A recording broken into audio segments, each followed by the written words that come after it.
Well, shalom. Welcome back to Christian Friends of Leket Israel, the National Food Bank YouTube channel. I'm Ray McDonald, and I work for this Israeli-based charity called Leket, and we provide food for Israel's needy. And I'm really excited to have Yinon Ben Hod with us and joining us from Israel. Yinon, welcome. Thank you, Ray. Pleasure being here. Pleasure meeting you behind the screen. So, you work with one of the major tour operators in Israel, Sar-El Tours and conferences. You're involved in sales and marketing, promoting Christian visitors to the land. And so we can tell by your accent that you're not living in New York City, you're in Israel. Tell us a little bit about yourself. Tell us a little bit about Sarel and the work that you're doing. Yeah, thank you, Ray, and shalom, everybody. My name is Yinon. I work here at Sar-El Tours, one of Israel's leading tour companies. We have been very busy before the war. We had literally hundreds of groups in the country touring around. It was one of the most joyful times in the year for us, the Jewish people who are in Israel living here, with Sukkot, the Feast of Tabernacles, and Simchat Torah coming up. And then, of course, we all know what happened on October 7th. It became, in an instant, very quiet in regards to groups. People couldn't come. Even those who wanted to come, there were no flights back then. So we found ourselves with no clients, suddenly, no existing clients in the country. And personally, I was recruited to the army on October 7th morning, served back then for 5.5 months straight, had a few breaks going in and out of the army. Just recently, I got released again. And that's the situation. I got back to work. And so far, it has been okay. People are coming back, but slowly. So, let's unpack that a tiny bit. So my wife and I were in Israel. We arrived October 6th, 2023. So we were there early morning. I received a text from my son. So we immediately turned on our television, and to our shock, going through all of the channels to see all the stations to see what was happening in Israel, Israel South. Tell me a little bit about that day and the days after for you personally. You mentioned Simchat Torah. This was a Shabbat. It was the renewal of the reading of the Torah cycle. So it was really a day of celebration until it was supposed to be a day of celebration. Yeah, well, in Israel, we all have our stories. Where have we been on that morning? So personally, at my work, we had some big conferences, Christian people from all over the world coming for the Feast of Tabernacles with the International Christian Embassy in Jerusalem, some other conferences. So it was a busy week. And I promised my wife and family that in the weekend, it will be a quiet week. So working hard during the weekdays, getting ready for the weekend to spend some time as a family. We had friends at home for Friday night, Shabbat dinner. Good friends. We enjoyed. The kids played together. They went quite late. We cleaned the house afterwards and went to sleep quite late. And I was awakened by a phone call at around probably a bit before 8 a.m. Expecting it to be the quietest morning maybe in the year, because it was both Shabbat, which is very quiet in Israel, and Simchat Torah, which is a quiet time, joyful. So people usually sleep late. And then in the evening, we go to one of the synagogues in the neighborhood just to see the Torah scroll being taken out and rewinded. And there was music and dancing. So it was supposed to be a quiet and then joyful day at the second half of it. And then woken up by this phone call, and talking about a war. So it was out of nowhere. Immediately I looked at my phone and started seeing all these horrific videos. And in the beginning, they were talking about some injured people. Later on, it became 22 people who got killed. Yes. And the videos showed a kibbutz, but then there was another video from a city. So I realized it's not just a kibbutz, it's something that is happening in two places. And then some more videos. So quickly, everybody understood that something big is happening. Something large, yeah. Yeah. I remember it was followed by a massive rocket fire as well out of Gaza. I remember installing the rocket alert on my cell phone, and I had to uninstall it because it was just going constantly. Yeah, it was a well-coordinated attack by Yes. the enemy with missiles in most parts of the country. Where we live, east to Jerusalem, it's a bit far from Gaza, so we had maybe one siren only compared to other places who had it constantly, nonstop. So So yeah, I was in Ra'anana, north of Tel Aviv, and I spent a little bit of time in the bomb shelter in our hotel, two bomb shelters on every floor. But really, I didn't spend much time. I actually spent more time on the roof of the building and just hearing the sirens up and down the coast. That I witnessed actually two rockets landing in Ra'anana. yeah, So so last time we saw each other, it was only a few weeks ago at the NRB, the National Religious Broadcasters conference in Dallas. I was honored to be asked by the Ministry of Tourism to participate a bit in their booth. So you were sharing with me at that time that you were called up to serve in association with Gaza. And so you did travel to Israel's south, opposite Gaza, and I think you served in a way that you weren't expecting to, in assisting Israel. Most Christians are surprised, I think, when they find out how much of Israel's vegetable production occurs in Israel's south, in the farms around Gaza. I think in the range of three-quarters of Israel's vegetable consumption is grown in that area. And so farms were attacked, irrigation systems destroyed, tractors set on fire, food storage facilities, and even foreign workers. About 1/3 of Israel's agricultural workforce are from out of the country, and they left Israel after the terror attack. So tell me a little bit about your experience in assisting Israel's farmers. yeah. Thank you.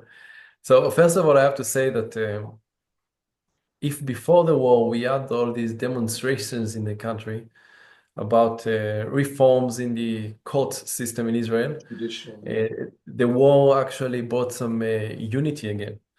So that was probably one of the only positive outcomes of everything, that we became united. And we felt it as soldiers in the army of, you know, just civilian people coming to assist us, to help us with food, with supplies, with basic needs that the army was surprised. They recruited tens of thousands of soldiers, and it took time till the army logistically could handle everybody.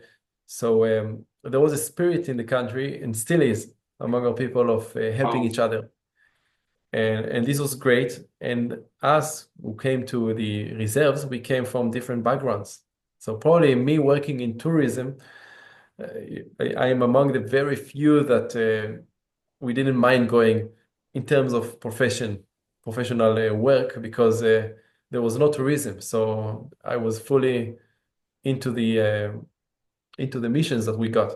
But some other colleagues are coming from different sectors. Some are students, some are business people, some are you know, service industries, and some are agriculture, their own families. So I think out of 100 soldiers, we have two colleagues that are farmers. Their families are farmers. One is growing, I think, lemons, mainly lemons, and some other fruits. And the other family, they have a very nice oil press. Wow. One of them is located, the lemon farmers are located quite close to the Gaza Strip border. And then the olive oil is more towards the central part of Israel. So the first incident was that our friend, he mentioned that many of the foreign workers are not there anymore because they had to leave. And there are lemons on the trees and some other fruits, and it has to be picked up. So he shared it with us. We talked among ourselves, and we decided that why not we go and assist with what we can. So a group of young men, friends, we know each other for years. We served together. In the past, we would meet once in 3 years for a month.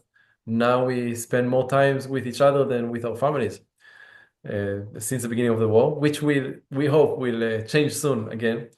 But in any case, we decided on a date and we went together and we got instructions on what to do and how to do. Divided into teams with his family members and went into doing the work of agriculture while his other family members were preparing a very nice barbecue for us when we returned for a break. Wow. Wow. That's exciting. Yeah, it's really impressive how the country, there's nothing like some adversity from outside to bring people together in unity for the common cause. So thank you for sharing that. And I want to mention a couple of things. First of all, you can find out about Sar-El Tours and also a little bit more about Leket Israel. I'll include the link. We have a nice web page on Sarel's website. I'll include the link in the comments below.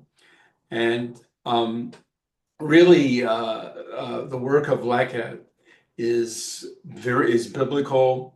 It's a mitzvah, biblical commandment to assist the needy, and our organization is kind of a modern adaptation of that. And a beautiful picture of Leket in the Bible can be found in the life of Ruth, the book of Ruth.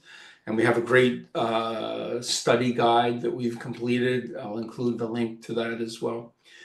So we've, with the help of 91,000 volunteers last year, we've been able to rescue almost 70 million pounds of food for Israel's needy. Including people that have been interrupted, their lives have been interrupted by the terror attack and the subsequent military activity, both against Hamas in the south and Hezbollah in Israel's north. So, I encourage Christians, you want to visit Israel, you want to be blessed by walking in the footsteps of Jesus, you might also want to include being a blessing to Israelis in need. And so I think it's really a great combination of, with Sar-El Tours, with Leket, coming to the country, getting some Holy Land soil under your fingernails, spend an hour or so, maybe at our logistics center and sort produce. I've talked to so many people that have visited the country and how it's been such a blessing, but I've had people say, but Ray, a highlight of my trip was that 2 hours that I spent with Leket. Yeah, I think that traveling to Israel is, unlike many other destinations, it's traveling with a purpose. Many Christians are dreaming about coming to Israel. Many others don't realize that it is possible. We have been reading about the Bible stories since childhood, some of us, and not realizing sometimes that it all happened in real places with real people, with a specific weather and the foods and everything that is mentioned in the Bible. The Bible is a very geographical book with locations. Yes. And you can see all these locations when you come to Israel, and you get your mind on how large is the Sea of Galilee, or how small it is if we are talking to people from the USA or Canada, and what is the distance between Jerusalem and the Jordan Valley, or how the wilderness looks like. So traveling to Israel is different.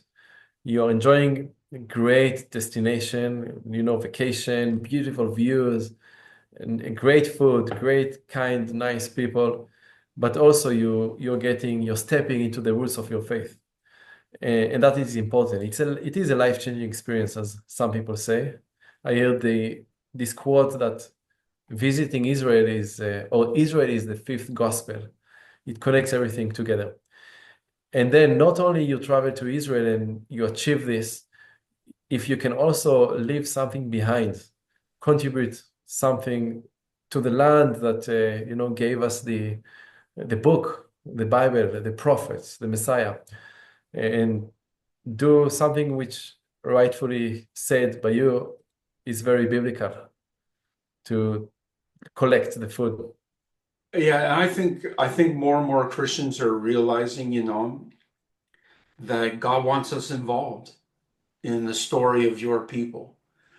God doesn't want us to just be a student of prophecy. The Lord wants us to actually participate in prophecy. And Sar-El Tours, Leket Israel, I think provides that opportunity to experience and to be a blessing as well. Well, thank you so much. I enjoyed seeing you again electronically, and look forward to sharing a bagel with you soon in Jerusalem. Yeah, we look forward. Yeah, we look forward, and it, Ray, but for the listeners, just to make a small note that Jerusalem is safe. We are here, and I wish you could all come and see it, but we are enjoying a peaceful, relaxed, normal lives. We are walking the streets of Jerusalem. If you come here, you'll see it's full of people, young and old, Jews and Arabs. Everybody is living together in a very peaceful atmosphere. Come and see it for yourself. Absolutely. It's the city of Shalom. Amen. Okay, thanks, Yinon. Thank you.